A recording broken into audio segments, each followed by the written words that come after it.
Ndugu Muislamu, kumfanyia wema mzazi ni amali kubwa, hasatan mzazi anapotangulia, anapoenda mbele ya haki. Mtume sallallahu alayhi wasallam alijiwa na sahabi Sa'ad radhiyallahu anhu, akasema ya Rasul Allah, inna ummi iftutilat afa atasaddaqu anha. Ya Rasul Allah, mamangu ashatangulia, ashaenda mbele ya haki, je, dini yaniruhusu nimfanyie wema? Dini yaniruhusu nimtole sadaqa? Mtume sallallahu alayhi wasallam akamwambia tasaddaq anha, mtole sadaqa. Na katika riwaya fi Sunan an-Nasa'i alimuuliza ayu sadaqati afdal, sadaqa gani bora nimtolee mamangu? Akamwambia saqiyul ma, kunyisha watu maji. Nyisha watu maji, jenga kisima, chimba kisima, jenga mahali watu kupata maji, gawanya maji. Hiyo ndo katika sadaqa bora utakayomfanyia mamako aliyetangulia, alienda mbele ya haki. Akaja mwingine akamwambia ya Rasul Allah, hal baqiya min birri shay, mimi nimejaribu kadri uwezo wangu kumfanyia mzazi wangu wema, je, imebakia amali yote? Ashatangulia, ashaenda haki, mbele ya haki, je, ana haki nyingine juu yangu? Mtume sallam akamwambia as-salatu lahuma wasilatu rahim allati la tusalu illa bihima. Akamwambia kumsalia, bi maana kumtilia dua. Ndugu Muislamu, usikose kumtilia dua mzazi wako, sawa awe amekufa ama yuko hai. Bali mzazi wako akiwa amekufa ndio yakuhitaji zaidi, kwa sababu hujui mzazi wako amekumbana na nini kaburini. Huenda amebanwa, yuko katika dhiki, yuko katika dhulma, ukatia dua, ukanyanyua mkono, Mwenyezi Mungu akampanulia kaburi lake kwa sababu ya dua yako.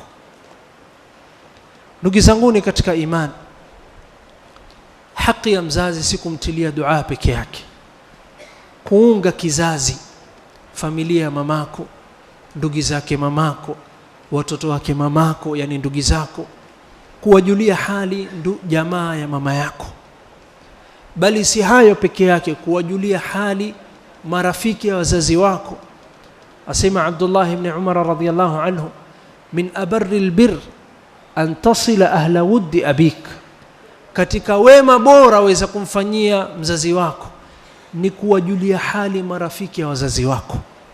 Kwa sababu kila unapoenda ukawajulia hali, ukawafanyia ihsani, wasema fulani Mwenyezi Mungu amrahamu, mtoto wake amefanyia hivi, dua inatoka kutoka roho wakimwombea mzazi wako. Hikma ni hiyo, na hujui ni nani katika watu dua yake mustajab. Ndugu Muislamu, mwanadamu atakikana awe ni mwenye kufanya khairi, na wema atakana afanyiwe mzazi. Alipomjia Mtume sallallahu alaihi wasallam mtu kutoka Yaman, akasema ya Rasul Allah, ji'tuka min al-Yaman liubayi'aka ala al-hijrati wal jihad. Asema ewe Mtume wa Mwenyezi Mungu, mimi nimetoka Yaman. Ametembea kwa miguu kutoka Yaman mpaka mji wa Madina.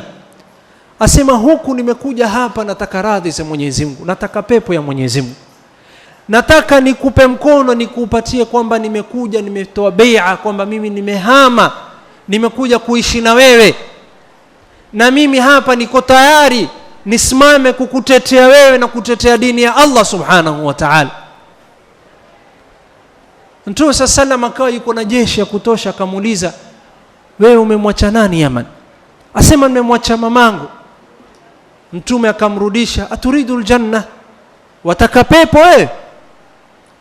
Akamwambia naam ya Rasul Allah. Akamwambia falzam qadamaiha fa innal jannata thaman, kaa chini ya miguu ya mamako, kwa sababu hiyo pepo unaitafuta kuja kwangu Madina utaipata sahali katika miguu ya mamako.